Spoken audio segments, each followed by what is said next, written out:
شروع کرتا ہوں اللہ تعالیٰ کے نام سے جو بڑا مہربان نہایت رحم والا ہے۔ دعائے ندبہ۔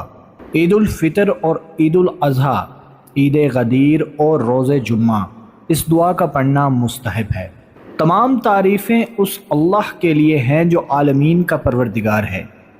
اور اللہ کی رحمت ہو ہمارے سردار محمد صلی اللہ علیہ وآلہ وسلم پر جو اللہ کے نبی ہیں، اور درود و سلام ہو ان کی آل اطہار پر۔ خدایا تمام ہم تیرے لیے مخصوص ہے کہ تو نے جو فیصلہ اپنے ان اولیاء کے لیے کیا ہے، جنہیں تو نے اپنے لیے اور اپنے دین کے لیے منتخب کر لیا ہے، جبکہ تو نے ان کے لیے اپنے پاس سے دائمی نعمتوں کا ایسا وافر حصہ پسند فرما لیا ہے، جو نعمتیں نہ زائل ہونے والی ہیں اور نہ ہی ختم ہونے والی ہیں۔ اس کے بعد تو نے ان سے یہ شرط رکھی کہ اس پست دنیا اور اس کے زیب و زینت کے مقامات سے لا تعلق رہیں گے، تو انہوں نے شرط منظور کر لی، اور تو نے اپنے علم سے یہ جان لیا کہ وہ وعدہ وفا کریں گے۔ پھر تو نے ان ہستیوں کو قبول کیا اور انہیں اپنا تقرب عطا کیا، اور تو نے ان کے عالی تذکرے اور واضح توصیف کو ان کے سامنے پیش کیا، اور ان کی جانب فرشتوں کو نازل کیا اور انہیں اپنی وحی سے مکرم کیا، اور دولت علم سے نوازا اور انہیں اپنی بارگاہ تک پہنچنے کا ذریعہ اور اپنی رضامندی حاصل کرنے کا وسیلہ قرار دیا۔ پھر ان میں سے کسی کو اپنی جنت میں ٹھہرایا اور وہاں سے نکال کر زمین پر لایا، اور کسی کو اپنی کشتی میں بٹھایا، اور انہیں اور ان پر ایمان لانے والوں کو اپنی رحمت کے طفیل ہلاکت سے بچایا، اور کسی کو اپنا خلیل بنایا، اور جب انہوں نے تجھ سے آخری دور میں سچی زبان کا مطالبہ کیا تو ان کی دعا کو قبول کر کے اسے بصورت عالی جلی کیا، اور درخت میں آواز پیدا کر کے کسی کو ہم کلامی کا شرف بخشا، اور ان کے بھائی کو ان کا ناصر اور وزیر بنایا، اور کسی کو بغیر باپ کے پیدا کیا اور انہیں واضح نشانیاں عطا کیں، اور روح القدس کے ذریعے ان کی تائید کی، اور ان میں سے تو نے ہر ایک کے لیے ایک شریعت مقرر کی، اور ہر ایک کو جامع منصوبے کے ساتھ بھیجا، اور ان کے لیے اوصیاء کا انتخاب کیا جو یکے بعد دیگرے ان کے محافظ بنتے رہیں وقت معین سے خاص مدت تک، تاکہ تیرا دین قائم و دائم رہے اور بندوں پر تیری حجت باقی رہے، اور اس لیے بھی کہ کہیں حق اپنی ڈگر سے ہٹ نہ جائے اور باطل صاحبان حق پر غالب نہ آ جائے، اور کسی کو یہ کہنے کا موقع نہ ملے کہ اے کاش تو نے ہمارے پاس کوئی ڈرانے والا رسول بھیجا ہوتا اور ہمارے لیے ہدایت کا پرچم نصب کر دیا ہوتا، تو ہم ذلت اور رسوائی سے قبل تیری نشانیوں کا اتباع کر لیتے۔ یہاں تک کہ امر رشد و ہدایت کو تو نے اپنے حبیب اور پسندیدہ حضرت محمد مصطفیٰ صلی اللہ علیہ وآلہ وسلم کی ذات گرامی تک پہنچا دیا، جس طرح تو نے انہیں اپنی تمام مخلوقات میں ہر ایک کا سردار، منتخب روزگار، ہر ایک سے افضل اور ہر صاحب اعتماد سے اکرم قرار دیا ہے، اسی طرح تو نے انہیں اپنے تمام نبیوں پر مقدم رکھا اور اپنے بندوں میں جن و انس کی طرف مبعوث کیا ہے، اور اپنے تمام مشارق اور تمام مغارب کو ان کے لیے زیر نگی بنا دیا ہے، براق کو ان کے لیے مسخر کر دیا، اور تو نے اپنے آسمان تک انہیں عروج بخشا ہے، اور اپنی مخلوقات کے منتہی ہونے تک ماضی و مستقبل کا علم انہیں وعید کر دیا، اور ہر خوف کی گھڑی میں ان کی نصرت کی، اور انہیں جبرائیل و میکائیل اور فرشتوں کی مخصوص جماعت کی حمایت میں رکھا، اور ان سے وعدہ کیا کہ ان کے لائے ہوئے دین کو مشرکین کی ناگواری کے باوجود جملہ ادیان عالم پر غالب کر دے گا، اور یہ اس کے بعد ہوا جب تو نے ان کے اہل بیت کے لیے ایک منزل صدق و صفا کا تعین کر دیا، اور خود حضرت اور ان کے اہل بیت لیے پہلا گھر قرار دیا جسے انسانوں کے لیے واضح کیا گیا۔ مکہ و مکرمہ میں وہ کائنات کے لیے مرکز ہدایت ہے، اس میں روشن نشانیاں ہیں، مقام ابراہیم ہے، جو اس گھر میں داخل ہوا وہ امن پا گیا، اور تو نے فرمایا بلا شبہ اللہ کا ارادہ یہ ہے کہ اے اہل بیت وہ تم سے ہر طرح کے رزق کو دور رکھے اور تمہیں پاک و پاکیزہ رکھے جو پاک رکھنے کا حق ہے۔ پھر تو نے حضرت محمد مصطفیٰ صلی اللہ علیہ وآلہ وسلم کا حق محنت اپنی کتاب میں اہل بیت کی مودت کو قرار دیا، اور فرمایا اے نبی آپ کہہ دیجئے میں تم سے کسی اجر کا سوال نہیں کرتا، بس میرے قرابت داروں سے مودت کرتے رہو، اور یہ بھی فرمایا کہ میں جو اجر طلب کر رہا ہوں اس میں سراسر تمہارا ہی فائدہ ہے۔ مزید فرمایا کہ میں تبلیغ رسالت کے عوض کسی اجر کا مطالبہ نہیں کرتا، مگر جو چاہے وہ اپنے رب تک پہنچنے کی سبیل تلاش کر لے، اور یہی اہل بیت تجھ تک رسائی کی سبیل اور تیری خوشنودی کو پا لینے کا راستہ ہیں۔ جب حضرت کا زمانہ اختتام کو پہنچا تو انہوں نے اپنے ولی علی ابن ابی طالب علیہ السلام کو ہادی کی حیثیت سے اپنا جانشین بنایا، اس لیے کہ نبی اکرم صلی اللہ علیہ وآلہ وسلم ڈرانے والے تھے اور ہر قوم کے لیے ہادی کی ضرورت ہے۔ تو حضرت نے جمع غفیر کے سامنے فرمایا، میں جس کا مولا ہوں علی اس کا مولا ہے۔ یا اللہ تو اسے دوست رکھ جو ان کو دوست رکھے، اور تو اسے دشمن رکھ جو ان سے دشمنی کرے۔ تو اس کی نصرت کر جو ان کا ناصر ہو، اس کی مدد نہ کر جو ان کی مدد سے ہاتھ روکے۔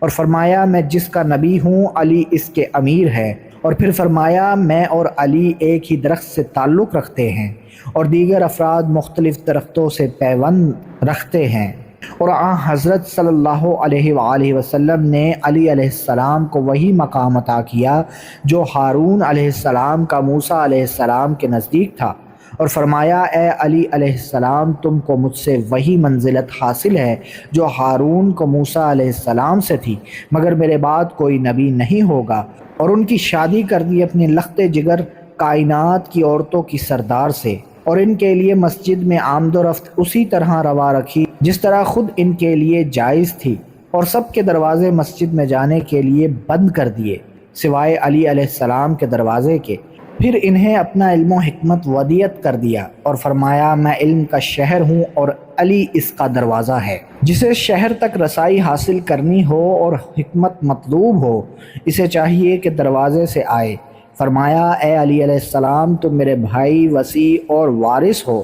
تمہارا گوشت میرا گوشت ہے، تمہارا خون میرا خون ہے، تمہاری صلح میری صلح ہے، اور تمہاری جنگ میری جنگ ہے، اور ایمان تمہارے گوشت اور خون میں اسی طرح پیوست ہے جس طرح میرے گوشت اور خون میں ہے، اور تم بروز قیامت حوض کوثر پر میرے جانشین ہوگے، تم ہی میرا قرض ادا کرو گے اور میرے وعدوں کو پورا کرو گے، اور تمہارے شیعہ نور کے ممبروں پر ہوں گے، ان کے چہرے روشن ہوں گے، وہ میرے گرد جنت میں ہوں گے اور میرے ہمسائے ہوں گے۔ اور اے علی علیہ السلام اگر تم نہ ہوتے تو میرے بعد مومنین کی شناخت مٹ جاتی۔ نبی کے بعد علی علیہ السلام کی ذات گمراہی سے ہدایت اور اللہ کی مضبوط رسی اور صراط مستقیم تھی۔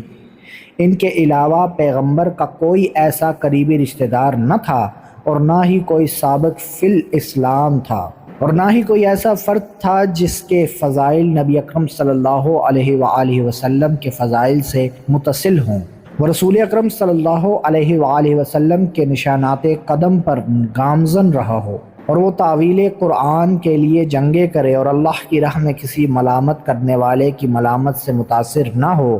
اور انہوں نے راہ خدا میں عرب کے بہادروں کو تیروں کا نشانہ بنایا اور ان کے دلاوروں کو قتل کیا، اور ان کے بھیڑیا صفت انسانوں کو لقمہ اجل بنا دیا۔ اس طرح ان باشندگان عرب کے دلوں میں غزوہ بدر اور غزوہ خیبر، غزوہ حنین اور دیگر غزوات کے سبب کینہ پرورش پانے لگا، اور ان کے دل حضرت علی علیہ السلام کی دشمنی سے لبریز ہو گئے اور ان کی مخالفت پر امنڈ پڑے۔ نتیجتاً علی علیہ السلام نے بیعت توڑنے والوں اور زیادتی کرنے والوں اور حد سے گزر جانے والوں کو تہہ تیغ کر دیا، اور جب آپ کی مدت حیات پوری ہو گئی اور آپ کو آخری زمانے کے بدبخت ترین شخص نے اولین کے بدبخت کی پیروی کرتے ہوئے قتل کر ڈالا، ہدایت کرنے والوں کے سلسلے میں یکے بعد دیگرے فرمان رسول صلی اللہ علیہ وآلہ وسلم کو تسلیم نہیں کیا گیا، امت ان کی دشمنی پر ڈٹی رہی اور قطع رحمی اور اولاد رسول صلی اللہ علیہ وآلہ وسلم کو خلافت سے دور رکھنے پر اجماع کر لیا۔ صرف چند افراد تھے جنہوں نے ان کے حقوق کی حفاظت کے لیے وفاداری کا ثبوت دیا۔ ان میں سے کچھ کو قتل کر دیا گیا، کچھ کو قیدی بنایا گیا، اور کچھ کو شہر بدر کر دیا گیا، اور ان کے حق میں الہی فیصلہ اسی طرح جاری ہوا، بہترین ثواب کی امید میں، اس لیے کہ زمین تو اللہ کی ہے، وہ اپنے بندوں میں جسے چاہے اس کا وارث بنا دیتا ہے، اور انجام کار تو متقین کے لیے ہے۔ ہمارا رب منزہ ہے، ہمارے رب کا وعدہ بہرحال ضرور پورا ہو کر رہے گا۔ اللہ تعالیٰ وعدہ خلافی نہیں کرتا، وہ غالب بھی ہے اور صاحب حکمت بھی۔ اہل بیت محمد صلی اللہ علیہ وآلہ وسلم کے پاک و پاکیزہ افراد پر جو مصیبتیں پڑیں، گریہ کرنے والوں کو چاہیے کہ ان پر گریہ کریں اور انہی جیسے لوگوں پر آنسو بہائیں۔ فریاد کرنے والے فریاد کریں، چلانے والے چلائیں اور چیخنے والے چیخیں۔ کہاں ہیں حسن اور کہاں ہے حسین، اور کہاں ہے اولاد حسین؟ ایک صالح کے بعد دوسرا صالح، اور ایک صادق کے بعد دوسرا صادق، ایک راستے کے بعد دوسرا راستہ۔ کہاں ہیں نیکوکاروں کے بعد نیک بندے؟ کہاں ہیں روشن آفتاب؟ کہاں ہیں منور مہتاب؟ کہاں ہیں درخشندہ ستارے؟ کہاں ہیں دین کے پرچم؟ کہاں ہیں علم کے ستون؟ کہاں ہے بقیہ خداوندی؟ اس لیے کہ ہدایت کرنے والے خاندان سے دنیا خالی نہیں رہ سکتی۔ کہاں ہے وہ جو ظالموں کی گردن اڑانے کے لیے تیار بیٹھا ہے؟ کہاں ہے وہ جس کا انتظار ہو رہا ہے معاشرے کی کجی اور بے راہ روی کو درست کرنے کے لیے؟ کہاں ہے وہ ہستی جس سے ظلم و جور دور کرنے کی امید کی جاتی ہے؟ کہاں ہے وہ ذخیرہ ربانی جو واجبات اور مستحبات کی تجدید کرے گا؟ کہاں ہے وہ منتخب جو ملت اور شریعت کو صحیح ڈگر پر لے آئے گا؟ کہاں ہے وہ مرکز تمنا جو کتاب خداوندی اور اس کے حدود کو زندہ کرے گا؟ کہاں ہے دین کے نشانات اور دینداروں کو حیات بخشنے والا؟ کہاں ہے ظلم کرنے والوں کی شان و شوکت کو ٹکڑے ٹکڑے کرنے والا؟ کہاں ہے شرک و نفاق کی عمارتوں کو مسمار کرنے والا؟ کہاں ہے فسق کرنے والوں، نافرمانی کرنے والوں اور سرکشی کرنے والوں کو صفائے ہستی سے مٹانے والا؟ کہاں ہے گمراہی اور اختلاف کی ٹہنیوں کو قلم کرنے والا؟ کہاں ہے دلوں کی کجی اور نفسانی خواہشات کے آثار کو نیست و نابود کرنے والا؟ کہاں ہے جھوٹ اور افطرا پروازی کے بندھنوں کو قطع کرنے والا؟ کہاں ہے سرکشوں اور باغیوں کو ہلاک کرنے والا؟ کہاں ہے دشمنی کرنے والوں، گمراہوں اور ملحدوں کی بیخ کری کرنے والا؟ کہاں ہے دوستوں کو عزت بخشنے والا اور دشمنوں کو ذلت سے ہمکنار کرنے والا؟ کہاں ہے کلمہ تقوی پر امت کو جمع کرنے والا؟ کہاں ہے وہ دروازہ جس سے آنے والوں کو آنا چاہیے؟ اور کہاں ہے خدا کی نشانی، وہ جس کی طرف اولیاء اللہ توجہ کرتے ہیں؟ کہاں ہے وہ ذریعہ جو زمین و آسمان کے مابین رابطہ ہے؟ کہاں ہے کامیابی کے دن کا مرد میدان اور پرچم ہدایت کا لہرانے والا؟ کہاں ہے انبیاء اور فرزندان انبیاء کے خون کا مطالبہ کرنے والا؟ کہاں ہے شہدائے کربلا کے انتقام کا طالب؟ کہاں ہے ہر اس فرد کا مددگار جس پر زیادتی ہوئی اور جھوٹا الزام لگایا گیا؟ کہاں ہے وہ مضطر جس کی دعا بارگاہ خداوندی میں قبول ہوتی ہے؟ کہاں ہے مخلوقات کا قلب صاحب تقوی؟ کہاں ہے فرزند محمد مصطفیٰ اور علی مرتضیٰ، فرزند ختیجہ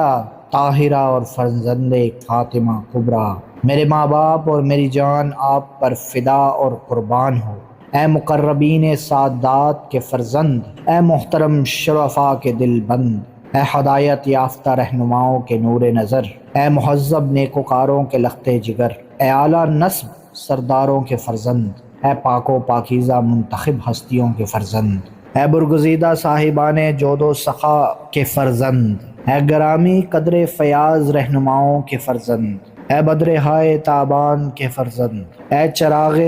ہائے فروزاں کے فرزند، اے روشن ستاروں کے فرزند، اے چمکدار تاروں کے فرزند، اے واضح راستوں کے فرزند، اے نمایاں پرچموں کے فرزند، اے مکمل ترین علوم کے فرزند، اے مشہور ترین راہوں کے فرزند، اے مقررہ نشانیوں کے فرزند، اے موجودہ معجزات کے فرزند، اے معتبر دلائل کے فرزند، اے صراط مستقیم کے فرزند، اے نبائے عظیم بڑی خبر کے فرزند، اے اس ہستی کے فرزند جو ام الکتاب میں اللہ کے نزدیک اعلیٰ اور حکیم ہے، اے آیات اور بینات کے فرزند، اے دلائل ظاہرہ کے فرزند، اے حجج قاطع کے فرزند، اے فراواں نعمتوں کے فرزند، اے طٰہٰ اور محکمات کے فرزند، اے یاسین اور زاریات کے فرزند، اے طور اور عادیات کے فرزند، اے اس ہستی کے فرزند جو نزدیک ہوا اور اتنا قریب ہوا کہ عالی اعلیٰ کی قربت میں 2 کمانوں بلکہ اس سے بھی کم فاصلہ رہ گیا۔ کاش میرے علم میں ہوتا کہ دوری آپ کو کہاں لے گئی اور کس زمین یا خطہ ارض کو آپ کے قدم چومنے کا شرف ملا۔ کیا رضوی کی پہاڑی یا کسی اور مقام پر، یزی طوا کی منزل پر؟ میرے لیے یہ بڑی آزمائش ہے کہ ساری دنیا کو دیکھوں اور آپ کے دیدار سے محروم رہوں، بلکہ آپ کے گزرنے کی آہٹ بھی مجھے سنائی نہ دے اور نہ ہی سرگوشی کا موقع ملے۔ میرے لیے یہ بڑا مشکل مرحلہ ہے کہ میرے ہوتے ہوئے آپ کی آزمائش میں مبتلا ہوں اور میرا نالہ و شیون اور شکوہ و شکایت بھی آپ تک نہ پہنچے۔ میری جان آپ پر قربان ہو، آپ ایسے غائب ہیں جو ہم سے دور نہیں۔ میری جان آپ پر قربان ہو، آپ ایسے بعید الوطن ہیں گویا ہم سے جدا ہوئے ہی نہیں۔ میری جان آپ پر قربان ہو، آپ ہر مومن مرد و زن کی آرزو اور تمنا ہیں جو آپ کو یاد کر کے آنسو بہا رہا ہے۔ میری جان فدا ہو، آپ عزت کے اس سلسلے سے ہیں جس کی برابری کوئی نہیں کر سکتا۔ میری جان نثار ہو، آپ مجد و شرف کی ایسی بنیاد ہیں جس کی ہمسری کوئی نہیں کر سکتا۔ آپ نعمتوں کے ایسے موروثی خانوادہ سے تعلق رکھتے ہیں کہ جس کے مقابل میں کوئی نہیں آ سکتا۔ میری جان فدا ہو، آپ شرافت کا وہ پیمانہ ہیں جس کا کوئی ہم پلہ نہیں ہو سکتا۔ اے میرے مولا، میں آپ کے لیے کب تک بھٹکتا رہوں، سرگردہ رہوں؟ میں کب تک کس خطاب سے اور کس راز و نیاز سے آپ کو یاد کرتا رہوں؟ میرے لیے یہ امر نہایت شاک ہے کہ آپ کی جانب سے مجھے جواب دے دیا جائے اور کوئی گفتگو نہ ہو۔ مجھ پر یہ شاک ہے کہ میں آنسو بہاؤں اور دنیا آپ سے لا تعلق رہے۔ مجھ پر یہ بہت شاک ہے کہ آپ پر اہل دنیا کی جانب سے ایسا سلوک ہو جیسا کہ وہ کر رہے ہیں۔ کیا میرا کوئی مددگار ہے جس کے ساتھ مل کر میں اپنی آہ و بقا کو طول دوں؟ کیا کوئی ایسا جزا و فضا کرنے والا ہے جس کی تنہائی میں اس کا ہم نوا بن جاؤں؟ کیا کوئی ایسی آنکھ ہے جس میں خس و خاشاک پڑا ہوا ہو، میری آنکھ کھٹک کے وقت جس کی مساعدت کرے؟ اے احمد کے نور چشم، کیا آپ سے ملنے کی کوئی سبیل ہے؟ کیا ہمارا آج کا دن آپ کے کل سے متصل ہو جائے گا جس سے ہم بہرہ ور ہو سکیں؟ ہم آپ کے چشمہ شیریں کے گھاٹ پر سیراب ہونے کے لیے کب پہنچیں گے اور اس آب شیریں سے فیض یاب ہونے کا ہمیں کب موقع ملے گا؟ تشنگی بڑھ چکی ہے، اب ہم آپ کی خدمت میں صبح حاضر ہوں یا شام، تاکہ آپ کی زیارت سے ہماری آنکھیں ٹھنڈی ہوں۔ آپ کب ہم پر نظر کرم کریں گے اور ہم کب آپ کے رخ روشن کی زیارت کریں گے؟ کیا اس وقت جب آپ نے پرچم نصرت کو پھیلا دیا ہو اور وہ نمایاں نظر آ رہا ہو؟ کیا یہ ممکن ہے کہ ہم اس وقت آپ کے گرد جمع ہو جائیں جب آپ امت کی امامت کر رہے ہوں اور آپ نے زمین کو عدل سے بھر دیا ہو اور اپنے دشمنوں کو ذلت و خواری کا مزہ چکھا دیا ہو اور سرکشوں اور منکرین حق کو صفائے ہستی سے مٹا دیا ہو اور متکبرین کو نیست و نابود کر دیا ہو اور ظالموں کو جڑ سے اکھاڑ کر پھینک دیا ہو، اور ہم اس وقت کہہ رہے ہوں سب تعریفیں اس اللہ کے لیے ہیں جو عالمین کا پالنے والا ہے۔ خدایا تو ہی ہماری تکلیفوں اور مصیبتوں کو دور کرنے والا ہے، تجھ سے ہی مدد کا طالب ہوں اور تجھ تک ہی زیادتیوں کی شکایت لے کر آیا ہوں۔ تو ہی دنیا اور آخرت کا پروردگار ہے، میری مدد کو پہنچ، اے فریاد کرنے والوں کی مدد کرنے والے۔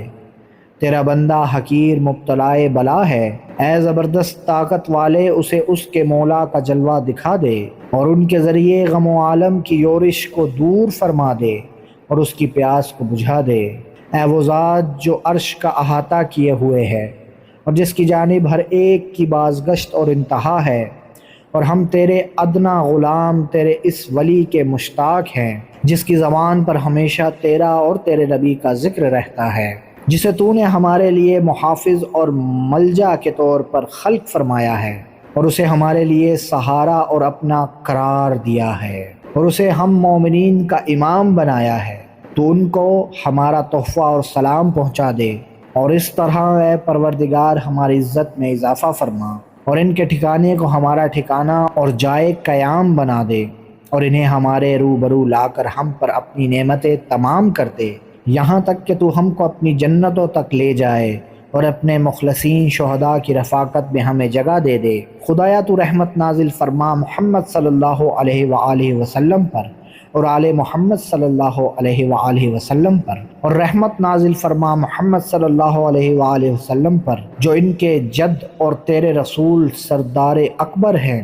اور ان کے والد گرامی پر جو سردار اصغر ہیں، اور ان کی جدہ ماجدہ پر جو صدیقہ کبریٰ حضرت فاطمہ بنت محمد صلی اللہ علیہ وآلہ وسلم ہیں، اور ان ہستیوں پر جنہیں تو نے ان کے آبائے کرام میں سے منتخب کر لیا ہے، اور امام زمانہ پر بہترین، مکمل، تمام تر اور دائمی سب سے زیادہ، سب سے بھرپور رحمت نازل فرما، جس طرح تو نے رحمت نازل کی ہے اپنی مخلوقات میں منتخب اور پسندیدہ افراد پر، اور ان پر اتنی رحمت نازل فرما جو ان گنت ہو، بے انتہا ہو، کبھی بھی ختم ہونے والی نہ ہو۔ خدایا ان کے ذریعے حق کو قائم کر دے اور باطل کو مٹا دے، ان کے ذریعے دوستوں کو راہ دکھا اور دشمنوں کو ذلیل و خوار کر۔ خدایا ہمارے اور ان کے درمیان ایسا رابطہ قائم کر دے جو ہمیں اسلاف کی رفاقت تک پہنچا دے، اور ہمیں ان افراد میں سے قرار دے جو ان کے دامن سے متمسک اور ان کے زیر سایہ رہ رہے ہیں، اور ہماری مدد کر کے ہم ان کے حقوق ادا کر سکیں اور ان کی اطاعت کی سعی کریں اور ان کی نافرمانی سے بچیں، اور ہم پر کرم کر کے ان کی رضامندی حاصل ہو جائے، اور ہمیں عطا کر دے ان کی عنایت، رحمت، دعا اور خیر، تاکہ اس وسیلے سے ہم تیری رحمتوں کی وسعتوں کو پا لیں اور تیرے حضور کامیابی حاصل کر لیں، اور ہماری نمازوں کو ان کے وسیلے سے مقبول، اور ہمارے گناہوں کو مغفور، اور ہماری دعاؤں کو مستجاب، اور ہمارے رزق کو وسیع، اور ہمارے غم کو رافع، اور ہماری حاجتوں کو پورا فرما، اور تو اپنے کرم سے ہماری جانب متوجہ مبذول کر اور ہمارے اس تقرب کو قبول فرما، اور بانگاہ شفقت ہم پر نظر کر، تاکہ اس طرح ہماری عزت تیرے نزدیک منزل کمال تک پہنچ جائے، اور پھر اپنے وجود کرم کے سبب تو اسے ہم سے نہ پھیر، اور ہمیں ان کے جد نامدار کے حوض سے سیراب کر، ان کے ہاتھ سے ایسا شیریں اور مزیدار جام ملے جو تشنگی کو بجھا دے اور پیاس کو مٹا دے، جس کے بعد کسی سیرابی کی ضرورت باقی نہ رہے۔ اے سب سے بڑھ کر رحم کرنے والے،